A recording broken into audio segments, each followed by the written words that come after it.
You're listening to WPPM 106.5 FM.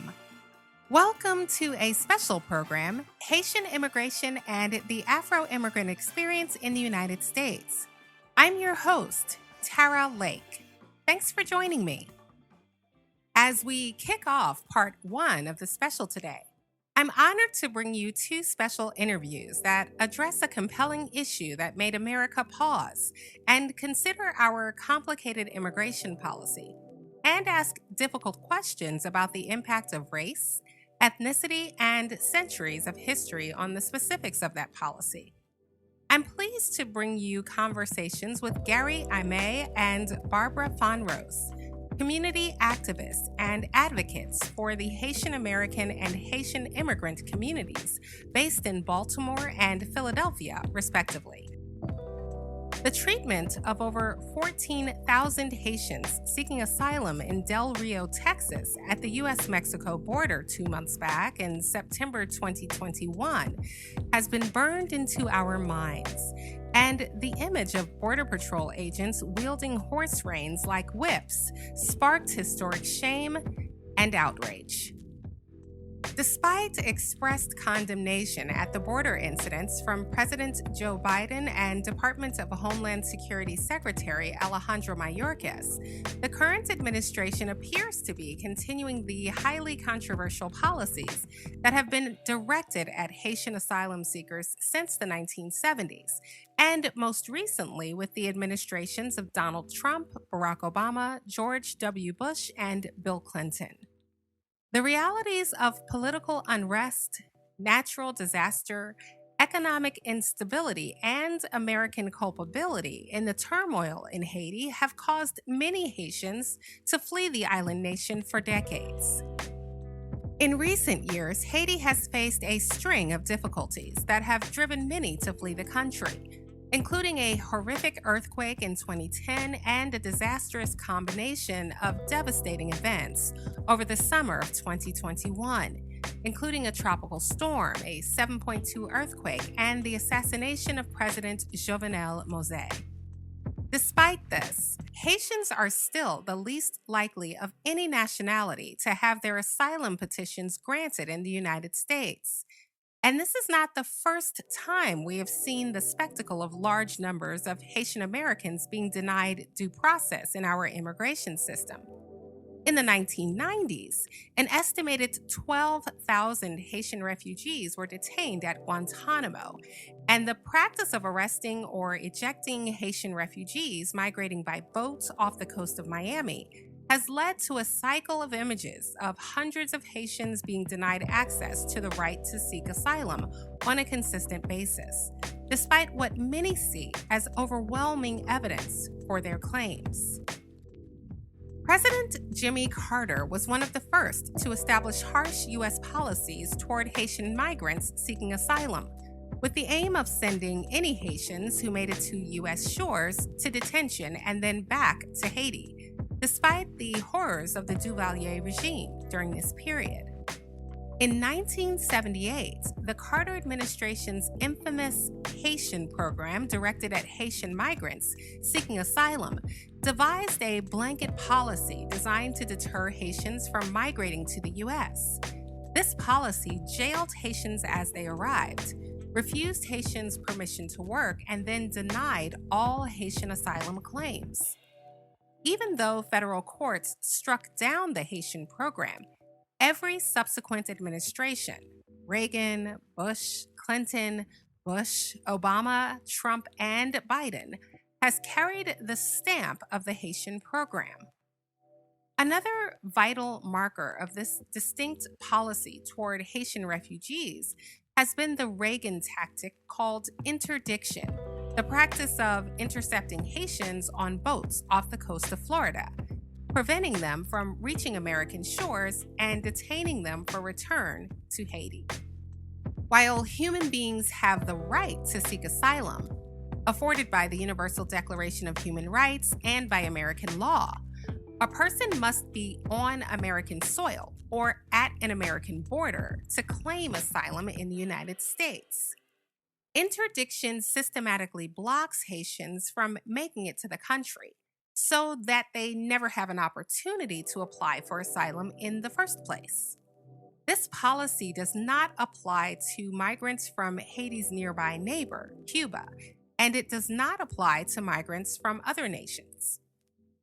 The latest example of this exclusionary trend toward Haitian migrants is the employment of Title 42, a clause from America's 1944 Public Health Services Law that allows the country to prevent asylum seekers from coming into the United States during a health crisis. Title 42 was invoked by President Donald Trump to deport people seeking asylum at the border. After Democrats heavily criticized Trump's use of the policy, President Joe Biden made the decision to utilize the policy to eject Haitians seeking asylum, just as his predecessor did. Recent headlines have forced Americans to reckon with the history of immigration policy toward Haitians seeking asylum, refugee status, and traditional immigration to the United States. It has also forced us to wrestle with the very apparent contradictions demonstrated in our immigration and evacuee policy toward a select few nations during a period of massive global migration. Temporary Protected Status, or TPS, was extended for Haitians who arrived in the United States after the devastating 2010 earthquake. But Haitians continue to face heightened deportation from the United States, just as they did under the Obama and Trump administrations. Today, Haitian migrants face a myriad of issues in Haiti, the United States, and in South and Central America. And as tens of thousands undertake the harrowing, often deadly journey via the Darien Gap, traveling through Panama and Colombia as part of an arduous trek from South to North America, the Haitian asylum crisis has become more urgent. For many in watchdog organizations paying close attention to these events, issues around Haitian immigration don't only reflect the history of America's fraught relationship with that nation, but also demonstrate a long and troubled pattern of American immigration policies that they say unfairly create a second, less equitable system of immigration for persons of African descent from Africa and throughout the African diaspora. It's against this backdrop that I reached out to Gary M.A., president of Comité Haiti, a Baltimore based Haitian grassroots organization working in that city. I spoke with Gary last month in October 2021 and asked him to help us to understand the complexity of the Haitian immigration experience in America. So the name of the organization is Comité, which is a Creole word meaning committee, and IET. So it's Comité IET and Incorporated, which is we have an acronym, which is KAI. What we are a Haitian grassroots organization that is geared towards providing programs connecting the community to educational, social, cultural resources that promote and support community development within the Baltimore and Maryland area. We started off back in 2016, but the organization, which I'm the founder of, that spurs out of the earthquake that happened in Haiti in 2010, and when we Haitians in Baltimore and Maryland, we thought at the time, and we still agree with that. Um, in the media and outside of the media, you always have non-Haitians who would have a narrative of the Haitian culture and history, and we never have a voice. Not to say that we do have allies, but for some reason that there's always been a negative stigma of the Haitian people, the Haitian culture, that we decided, what, it's time for us to make ourselves public so we can start telling our own story.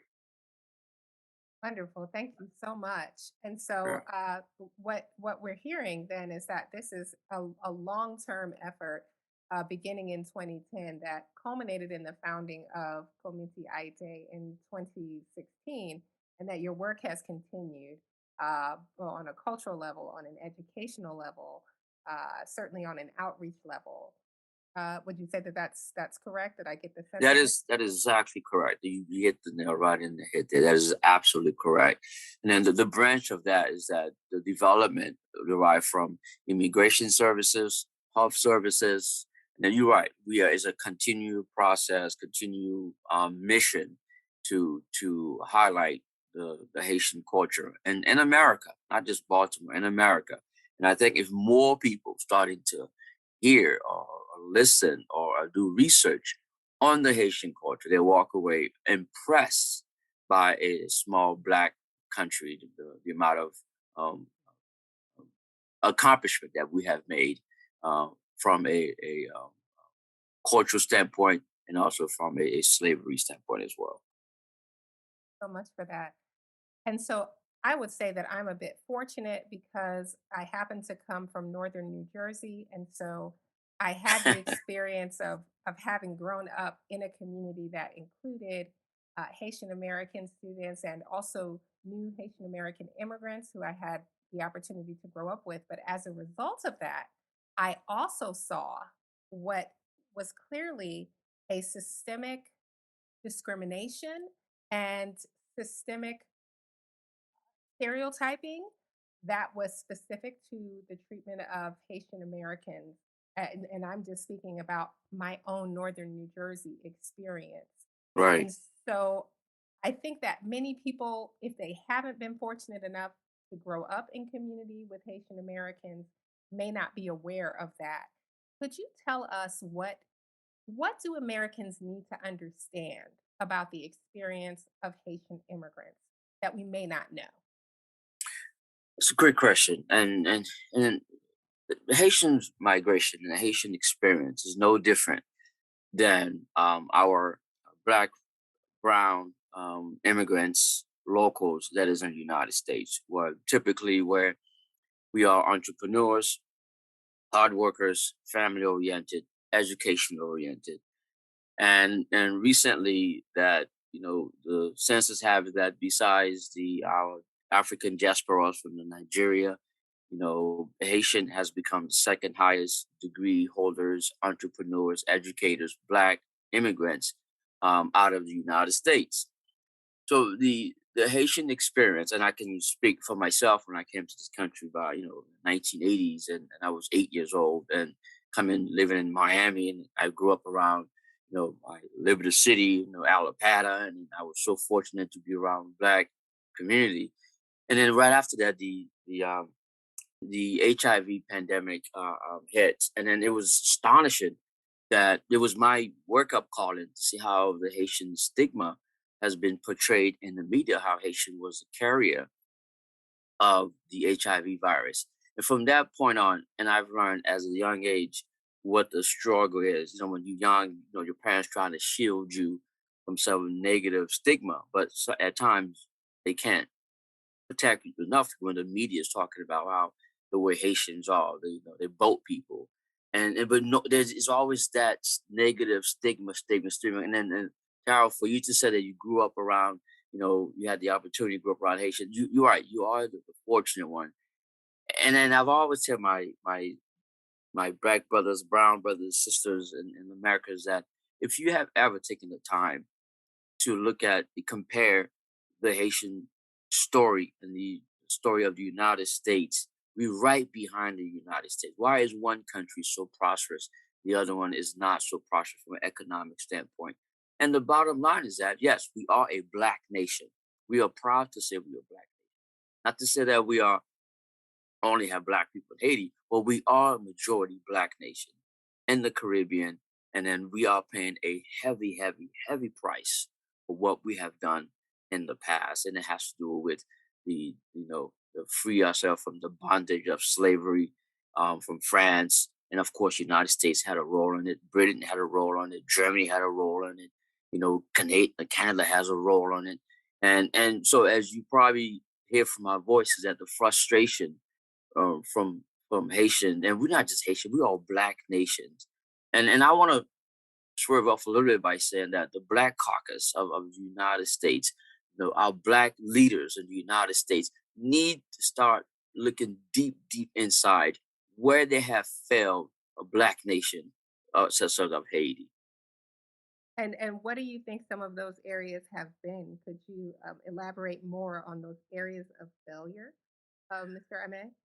Yeah, most definitely. And for my short term living in this wonderful place called Earth, I come to the conclusion is that money, people say, love of money is the root of evil, but sometimes the lack of money could be lead you to, to some evilish ways as well. And then that's my thinking of that is that I find that um, our leaders who um, who have been, I don't want to say brainwashed, are not educated enough. Because I have not met too many black politicians, brown politicians, who can sit and tell me the history behind Haiti. All they know is that Haiti is a poor country, Haiti has corruption, but they don't even know the depth behind all of this. So I find it that is sometimes we are too busy trying. I think this is a word I hear, trying to get along instead of trying to stand out to be the rogue in the room, where sometimes righteous thinking does not mean you are wrong. And I find it astonishing that even though Comité IT, we are 501c3, we're non-political, but at the same token, we all support policies that impact every minorities, immigrants, anyone that's seeking refuge in the United States. And I find that those policies are not applied equally under the law when it comes to the Haitian migration. And actually, I was planning to ask you more about this. And before I do that, something occurred to me. One of the things that I realized that you talked a bit about your experience as a child in the 1980s, and many of us who were coming along during that period remember that this wasn't just as simple as narrative. It wasn't something that was as simple as stereotypes. It had a major impact in policy and even in health policy. I remember hearing on the news and then watching my friends experience the impact of a decision not to allow blood donations from the Haitian American community, which at the time was only happening with men who were known to be gay because of HIV and AIDS. And so this was the Correct. only other community that that was happening for. And that Right. blatant type of discrimination, that type of languaging impacted my friends who were just kids going to school. I saw the impact of that. And Yeah. I am not a Haitian American child. And so I saw my friends experiencing that. Do you have your own family and your own children? And what kinds of conversations are you having now with your children in the face of many issues that feel very similar that are coming up today? Yeah. And I'm glad you elaborate on your own personal experience. And I want to touch base with on my family side. What I find astonishing is that at the time when I was young, and now really looking at it, to me, it was an attack on black people. That's the way I looked at it. It was not an attack just Haitian. It was an attack on black people. And we share an island with the Dominican Republic, and then they also have black people there. Even though some of us don't, our Dominican brothers don't want to acknowledge that they are a black nation, but they are a black nation. Not to criticize it, but this is the truth that one side is called a black nation, the other side is called a Latino nation. But that's you know that's word association there. But um, to me, it was an attack on black nation, a black people, and then it reminds me of what happened to the Tuskegee experiment. It's a black nation. What happens to our sister who, with John Hopkins University, had been testing medically? It was black people, and then slavery, the migration, black people. So to me, and if you look at nations around the world, most people don't be associated with the black people, and I believe that it is an attack on the black nation around the world. Yes, Haitian get the most brunt of the attack. Now, how do I talk to my kids? I do have, blessed enough, I do have 5 kids, and then my kids, I from the lesson when I was growing up in Miami, I tend to get my kids really involved internationally because I have my kids learning Chinese, some learning Arabic, some learning, of course, I speak French and Creole, some Spanish. I try to integrate them as much of the world as possible because there's a big world outside the United States, right? We all think the United States is the one and only, but there's another big world outside the United States. Well, I teach my kids that first that you are black, you're a black person, right? You're black. When you walk into a room, you're a black person. Secondly, you Haitian American, and then my wife is Nigerian. You Nigerian American. People would judge you based when you walk into a room based on the color. But don't let that stop you from achieving what you want to achieve. Because we live in one of the greatest times right now. You can be what you want to be. There are going to be those out there who are trying to throw stone at you. Put your shield guards on. It doesn't mean that you avoid them. Put your shield guards on, and then when the time is right, you fight back. But right now, provide as much tools as we can. Educate yourself, learn, listen, and then we tend at times we want to express our views without listening. And I think right now, Black America, before we react to what's going on at the southern border, what's going on with our black cities, black counties, we need to listen. Sometimes if we listen, the message is louder than we think it is. Thank you so much for that. That is very insightful. And you brought up to a sort of pan African experience of racism and oppression and how that ties into immigration. And I love that you're really demonstrating for us that the experience of Black people in the immigration system, for example, and the experience of Haitian peoples in the immigration system is really part of a larger issue of discrimination. And I love how you tied that together with the Tuskegee experience and the experience of the Henrietta Lacks and Yes. all of those issues. I think that one of the things that has happened recently is that people have not been aware of of the change in migration paths from our normalized experience.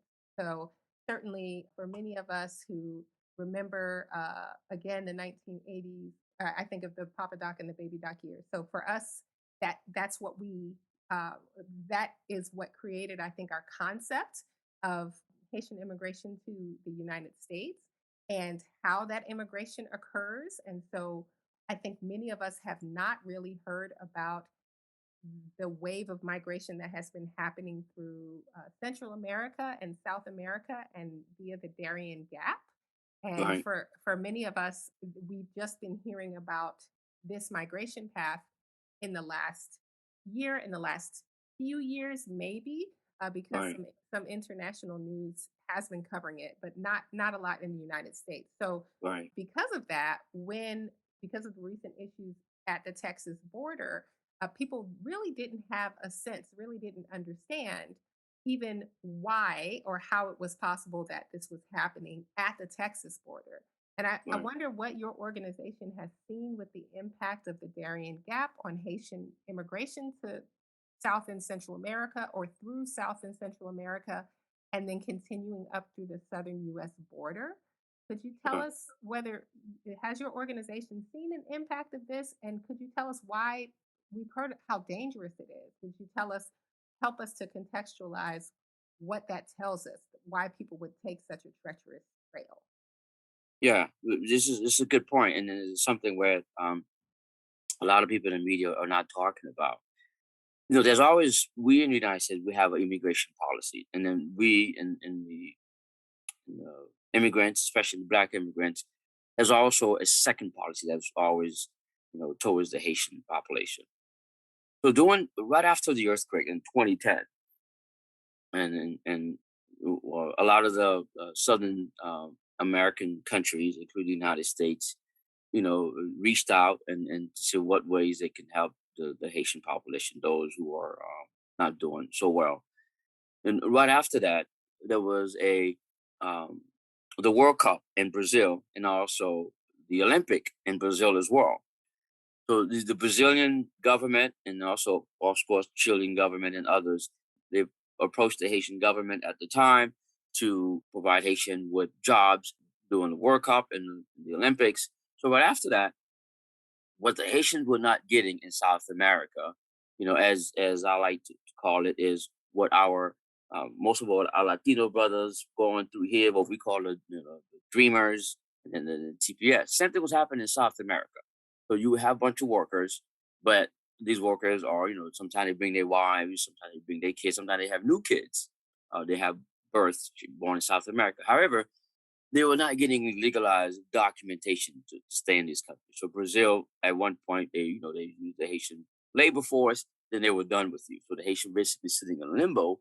You they can go back home because the situation back in Haiti, due to, of course, I hate to get political, due to the United States and those allies I mentioned, and always impacting Haiti's um, election process, and then they choose who they want to lead Haiti, and some of those leaders are very corrupt.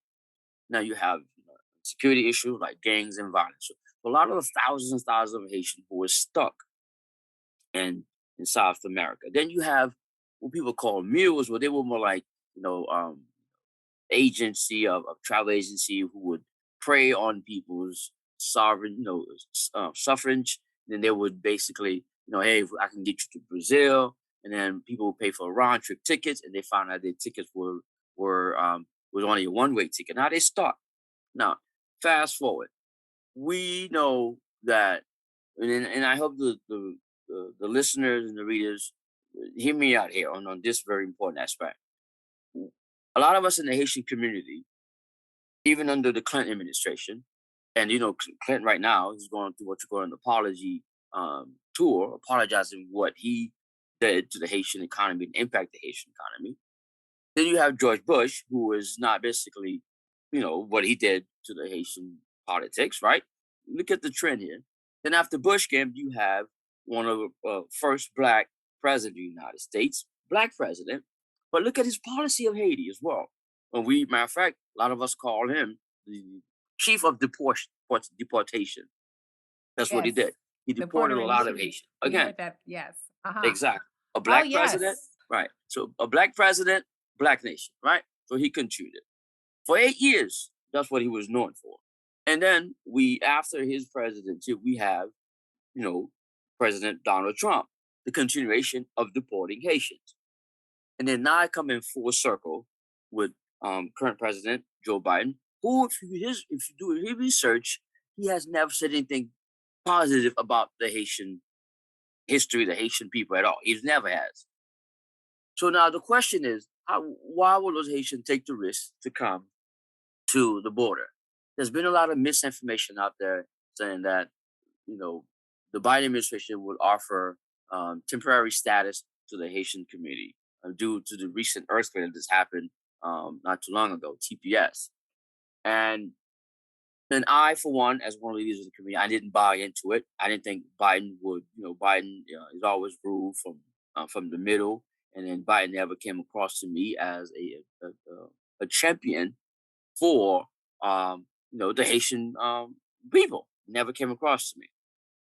But when I saw thousands of Haitian people that is at the border, my personal opinion is that what information did who relayed that information to them to reach to this border? Maybe it's a TPS, maybe it's some I really don't know. We are dumbfounded right now in the Haitian community, the widest people where they are. My personal opinion is that I think they are looking for some form of legal status, but they were not getting it in South American countries, right? And and I remember many years ago there was a Brazilian president who said this, and I find it amazing. He says that um, he said Brazil is full of black people. He said, no, we don't have those problems, and he used that word. We don't have that problem. So in the Haitian, and you said, as you stated, you live around Haitian. Haitian are the closest you are going to get, in my opinion, what we call African people. We still control that African culture. We still hold on to that, right? Due to the fact that when we got our independence, when we know how close we are to Africa. I remember Truman had said this when I remember, like I read about it, he says that those Haitians are so stubborn. stubbornness, meaning that we still hold on to our African culture rituals, and we have the nerve to speak French, Spanish, Creole, and English. That is the only island in the Caribbean where you can actually move around using those four major languages. So, be honest, to answer your question about the migration, we are dumbfounded, we are hurt by this immigration policy, these the Homeland Security Secretary, the way he's behaving himself. And right now, I understand that I've got word that we have a few Haitians that's migrating to Maryland. I've been calling around to get where they are put them at what shelter. Are they releasing them in the public? We can't even get that information. So it's a very limbo situation for a lot of the Haitian community in Maryland. I think in addition to what we have seen at the Texas border, some weeks before there were at least two stories to come out of the Miami area with regard to there being boats stopped, either turned around, and arrests happening off the coast of Miami. I wonder if you could speak a bit to that. It seems that what we're seeing at Texas and what we're seeing at Miami is sort of a blanket strategy to block and deny Haitian applications for refugee status, Haitian applications for asylum or refugee status. Do you see a connection? And could you perhaps tell us about the connection between those recent incidents at the coast of Miami and the incidents at the Texas border? If you Sure, see any sure, I parallels. can. As a Haitian person, we are not, and I'm going to speak, we're not monolith, but I'm going to speak on that aspect is that we are not surprised by this. And this goes back in the 80s. I'm going to be honest with you. This goes back in the 80s. There's always been two immigration policies, one for the general population and one for the Haitian people. All Haitians know this. They all know this. It's not new to us. It's not a new revelation that the United States behaving this way towards the Haitians. Well, what is new for a lot of outsiders, and I mean, also a non-Haitian, is that not able to see, with the new social media we have and contents, people constantly getting content. Now we're able to see the difference of treatment, how Haitians are treated, and how other nations are being treated. Well, let us take the Cuban policy versus the Haitian policy, for example. There's a dry foot, wet foot the Cuban has. So the minute like a Cuban step for the United States, he or she is automatically receive some form of quick benefits, and he or she will receive within months I-90 card to start working, and then within a couple, even less than a year or two, you get your green card. Then after that, you work your way to citizenship, right? Why is that doesn't apply to Haiti? And then the United States government always says well, Haiti are leaving for economic reasons. Well, let's be honest here. If a bunch of Cubans were economically well off in Cuba, would they leave? No, they wouldn't. If a bunch of Haitians were economically well off, would they leave? No. But however, Taro, this is what we always say as Haitians. If Haitians are allowed, even though the United States always says Haitian are governing themselves. No, we are not governing ourselves. The United States always have a say about Haitian politics. They always do. So, shall I say that what drive the different policies between Haitian and other nations? The only thing I can think of, and a lot of Haitians can think of this, we are paying a debt, a 200 and some years debt for what we've done by embarrassing those powerful nations. We still will borrow a quote from our brother who died in Minnesota, and God rest his soul. We still have that knee on our neck when it comes to the Haitian people in the United States. We still do. Now that we're starting to see it, because social media is open people's eyes to see, well, why is such two new policies? And not to pivot to this, again, our Afghanistan brothers and sisters who are righteously deserve the right to receive the refugee status and the asylum status. But the optic of this is that 96,000 plus Afghan are allowed to come here, flown here, which is, I support that. But the optic is that you have one brown people coming in with no problem. Then you have dark skinned African people allegedly being stopped by horses, and then the border patrol have a whip in his hand, even though the whip is used to control the horse. But the optic looks pretty darn bad. Pretty bad.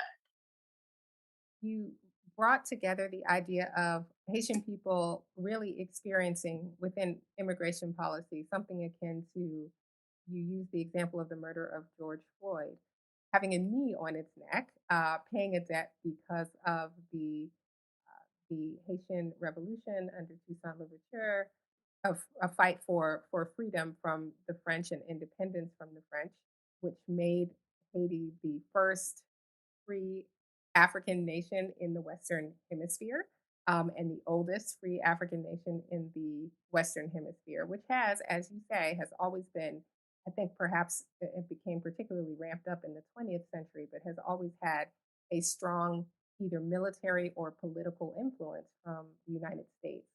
But you connect it to that political history. We only have about a minute or so remaining. Is Sure. there anything else, especially with regard to the particular experience of Haitians seeking asylum or seeking refugee status here in the United States, or just seeking immigration, just seeking to immigrate lawfully to the United States? Is there anything else that you Yeah, I would would like like to to close by saying that I've done a lot of work for and working in the asylum and refugee status. What I cannot understand is that in order for someone to apply for asylum, you have to hear his or her story in terms of why you are seeking asylum. Because the person may feel as though that, hey, going back, to my home country, I'll be persecuted. What I find amazing is that how the United States were deporting those Haitians without even hearing if they are deemed to qualify for asylum or a refugee status. That's the part that I could not understand.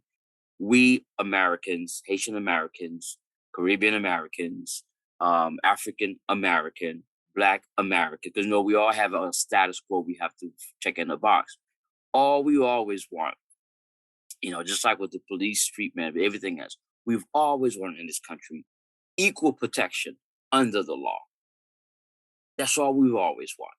And then Haitians, our black brothers and sisters, African brothers and sisters, everybody, we've always wanted equal protection under the law. And I felt as though that some of the policies that just what happened with us Haitian, we did not get that equal protection under the law. And I want to say to you, merci beaucoup. And I'm going to say it in Creole. Moi apprécié tant ça avec. Let me thank you very much. I appreciate the time. Merci beaucoup. And I thank you. I so appreciate your time and your expertise in shedding light on this issue. Thank you again, Gary Aime from Committee IT Incorporated. Merci beaucoup. Kembela. Thanks so much to Mr. Gary Aime, President of Comité Haiti, for this insightful interview. To learn more about Mr. Aime and Comité Haiti, please visit www.comitehaiti.org. That's www.comiteaiti.org. You're listening to WPPM 106.5 FM. I'm your host, Tara Lake, bringing you a special program, Haitian Immigration and the Afro-Immigrant Experience in the United States. To gather voices from around the country and to shed light on this urgent discussion, I've been reaching out to leaders and advocates for African-descended immigrant communities since late September 2021, when the crisis of ill treatment toward Haitian migrants at the Del Rio, Texas border made international news. I spoke to our next guest just days ago, in late November 2021, and asked her to frame this issue from a Philly lens. Barbara Fonrose is a leading committee member in several organizations in the parish of St. Barbara Catholic Church and heads up the church's mission committee, based here in the city of Philadelphia. Let me start by saying that, I'm Barbara Farmrose, and I'm from the Haitian community of St. Barbara. But I must say, the Haitian community we are spread into churches. So there's another half that stays in St. William, and this is where our chaplain is in St. William, 6200 Rising Sun Avenue. And then the other half of us, we are at St. Barbara's Church, Catholic Church over Lebanon Street. Now, let me just translate that in Creole. Moi, relè Barbara Fonrose, et moi participe dans l'église catholique haïtienne, et moi participe dans l'église Sainte Barbara, qui est dans Lebanon, dans Philadelphie. Mais nous avons l'autre partie tout, l'église haïtienne, yo allé dans l'église tout, yo allé dans Saint William, qui est dans 6200 Rising Sun Avenue. Thank you so much. I so appreciate that. And I think that will be so helpful for all of our listeners. So thank you for taking the time to do that for us.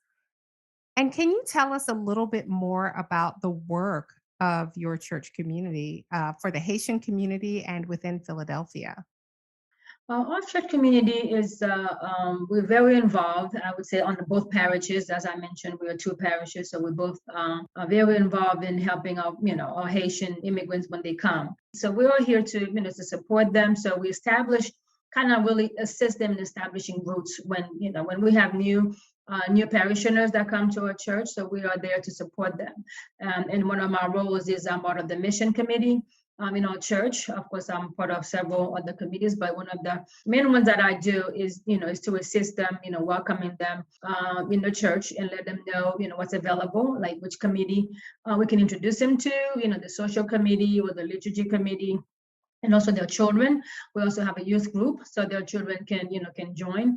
So that's one of those roles, as a community, of Haitian that we do. We have them welcome them in our community and make them feel comfortable, so that we can assist them. And as soon as they come, we kind of direct them on where to go, so where to find the assistance that they need. It sounds like you really have your finger on the pulse of what the needs are and the experiences are in the Haitian immigrant community. What are some things that we need to understand about the experience of Haitian immigrants, maybe that we don't understand or that we need more information about, would you say? One of those, I guess, really important things is for other folks to understand, when other immigrants come to the U.S., they really want to succeed. That's really one of their main reason that they come to the United States, is to succeed. We're not here to take anybody's place or to replace anyone, take anyone's jobs. We're just here to have a better life that, our island couldn't provide for us at the time. We are here to provide, our services as well to make this country, a better country, as ex-President Donald Trump said, make America great again, if I may use that quote unquote. So it's just to, for us to, bring our part, to the community. Our children, we want our children to excel. And I'm not sure whether, if you're familiar with, the culture of immigrants, but a lot of us are, have really, set high goals for our children. We want them to be doctors, to be engineers, to be nurses, and to be president, to be something. So we really strive, for that. So we work hard, 2 jobs, at times, or 3 jobs, so that, they can, succeed, So I just want people to understand that, we care, about being in the U.S. We care about other people, and we care, to do well, to succeed, and that's what we want to do.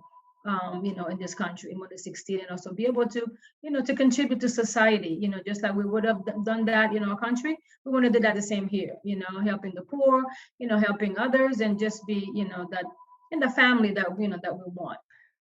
It's interesting that you raised the name of Donald Trump because, as many of us know, under the administration of President Donald Trump, and actually even under the previous administration, under the administration of President Barack Obama, there were many, well, the numbers also demonstrated that, but many groups that were in advocacy for immigrants of various backgrounds have pointed to the fact that there were uh, perceived increased difficulties for people who were seeking asylum, for people who were seeking refugee status, or for people who were seeking traditional immigration.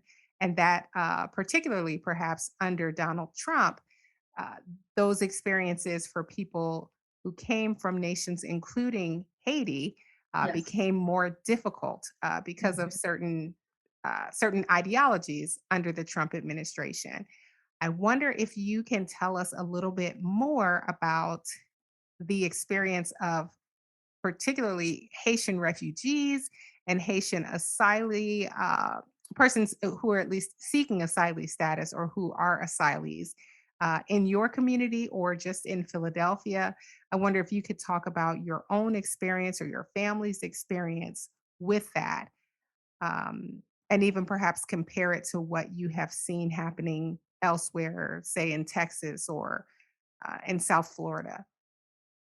I mean, if I may just may go back just a little bit, with when I came, to the U.S. myself, I would say, policies were very welcoming. I would say, I certainly did not have any issues, going to school. I went to high school, because I was 17, so I didn't have really, we didn't have any problems, attending school. I mean, I couldn't even say that experiences, any racism or stuff like that, because, a lot of the students were very welcoming to me, even though, my English was a little, a little tight, but, they're able to understand what I was saying. So I would say back then, the policies were very welcoming, until I would say maybe, I guess, most recently, past, I would say maybe past 10 years or so, things really starting to get more difficult, especially for Haitians. And I, sometimes we certainly hate to, to refer to the, to the race word, but sometimes, you can't help thinking about, maybe there's a, some kind of racism there, because we see as other Chinese, come out, the Italians come out, that they come in and, they don't seem to, to encounter, so many difficulties as we do.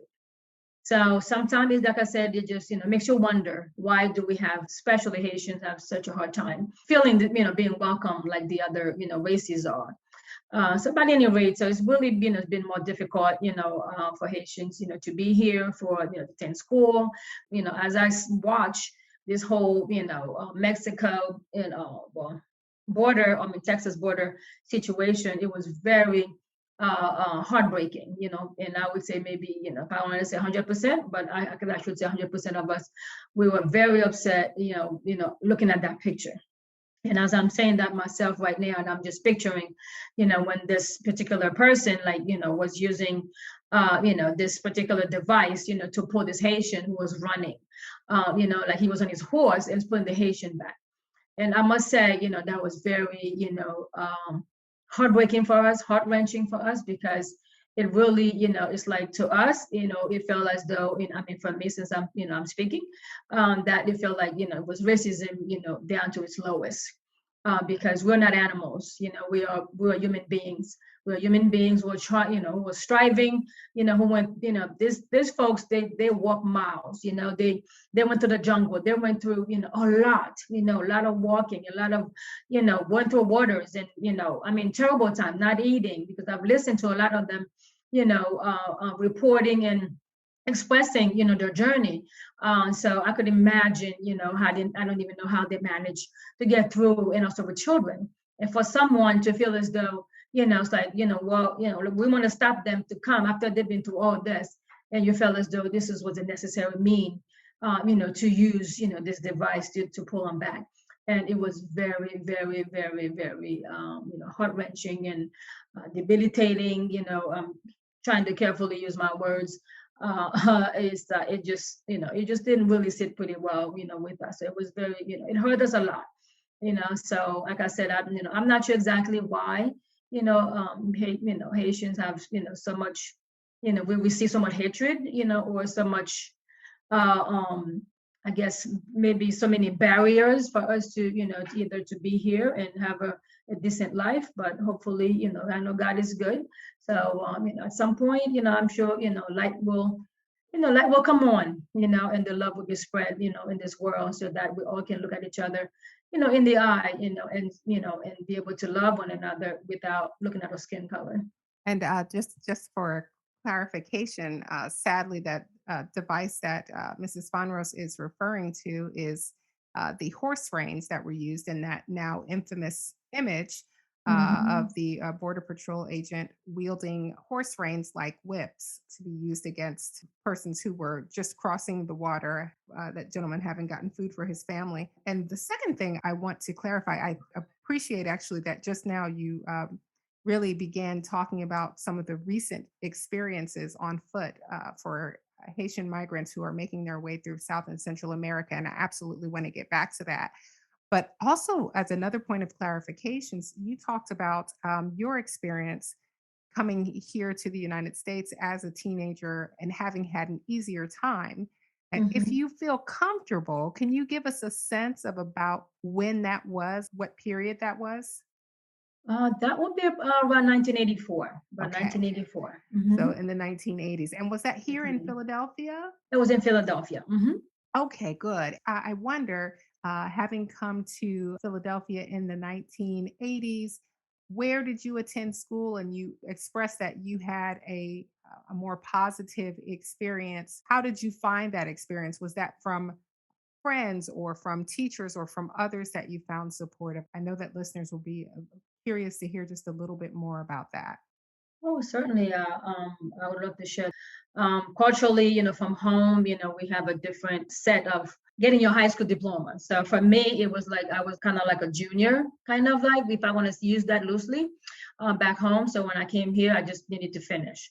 So I went to my senior year in high school, and I went to Cornell O'Hara on Squirrel Road in Springfield, and that's what I met a close friend of mine, and she was one of those catalysts, I would say, young lady who really, she was in my neighborhood in Brookhaven at the time, and she really welcomed me, introduced me to her friends, and so nobody made fun of me on the bus and that kind of thing. So I really, quickly, made friends, with that group. So they really made me feel welcome.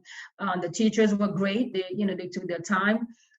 With me. And the thing is, because the way our educational system is back home, we are taught several subjects. When I went to school for myself, I mean, for the high school, for my senior year, I pretty much knew, everything I could because I like my chemistry, my math and all that stuff. Like I was already ahead of the game. So it was very, smooth transition for me. So the only thing that I really had to learn is history because I didn't know anything about the American history. So it was a very positive experience. Like I said, the teachers were great. They allowed me to, take my time to express myself because at home, we also, as I said, like, our education is really vast, I would say, because we learn English in school, we learn Spanish in school, Latin and Greek. So, and English was one of those classes that I really excelled at. But I could write it, but I was slow speaking it. But they made me feel welcome, and I wasn't scared to go to school and take classes. And within no time, I went to nursing school. So I can say, our education really, helped us a lot by learning those languages at home. So, and that's the same thing. Like all those people that are coming back home also that are migrating here, they have the same background that I do. So they all have some English, some Latin, some Spanish at some point throughout their journey, in the classroom. Thank you so much. And it was really good to get a sense of that warmth and welcome and sort of down to earth nature that I think so many of us love about Greater Philadelphia. Do you think that a lot of young people around the country who come from Haiti, do you get the sense that they are still having that kind of experience? You mentioned that they weren't. And I wonder how might that have changed from what you have seen?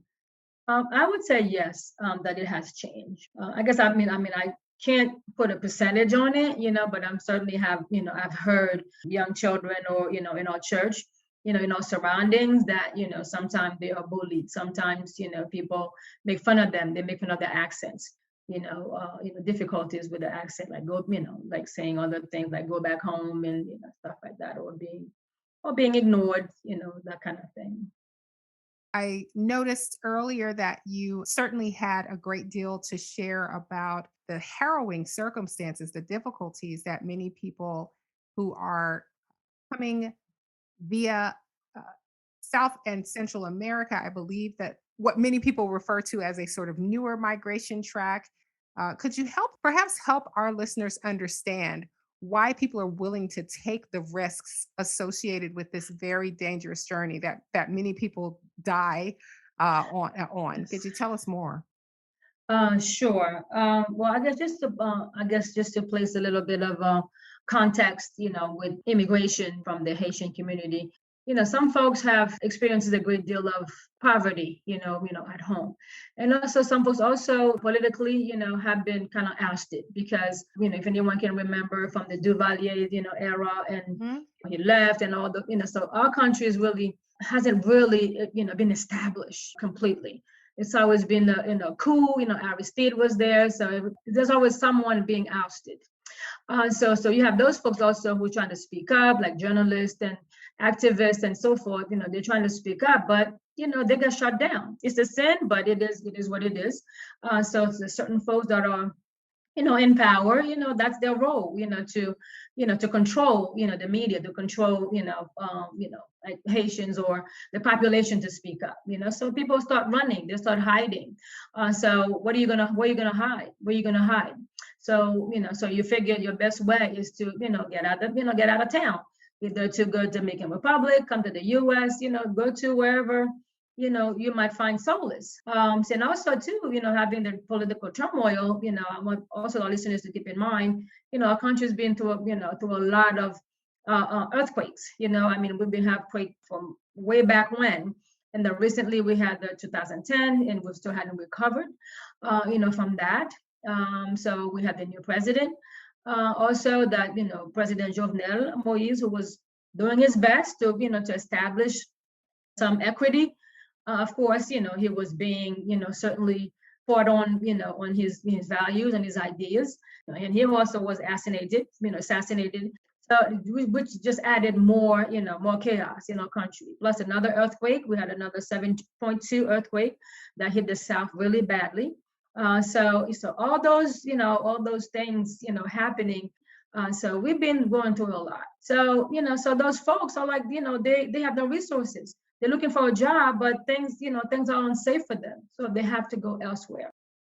Thank you so much for taking the time to really paint that picture for us and to help us to understand the difficulties that so many are facing and why they would take this type of risk. I wonder if you could tell us just generally what we might need to think about in terms of the African or Black or Afro immigrant experience. I have to speak from, as my, background being, a person of faith, is to be, is to, let the love, if anything, let's just the love that God, instilled in you. Let that love be spread, be spread around. And we're in America, and that's the greatest country, as we all love to say, but it needs to be demonstrated. The love, of the Americans needs to be demonstrated, by welcoming others. So if you show, you show up in your heart, showing us some love, to anyone. And I'm not just saying about Haitian immigrants, and that is any other races or any other country, migrants that are coming, just be welcoming to them. Listen to their stories before you judge. Let's not, judge by the color of the skin, but look at their heart. Look at their heart. Powerful words to close today's program. Thanks so much to Mrs. Barbara Fonrose of the Mission Committee of St. Barbara Catholic Church. To learn more about St. Barbara Catholic Church and its Haitian community, please visit www.stbarbphila.org. That's www.stbarbphila.org. You've been listening to a special program, Haitian Immigration and the Afro-Immigrant Experience in the United States. Thank you so much for listening. Please look out for part 2 of this special, coming soon to WPPM. A special thank you to today's guests, Gary Amé of Baltimore's Comité Haiti Incorporated, and Barbara Fonrose of the Mission Committee of Philadelphia's St. Barbara Catholic Church. If you missed the website information for either organization, please visit my website at www.taralake.com. That's www.taralake.com. ALAKE.com.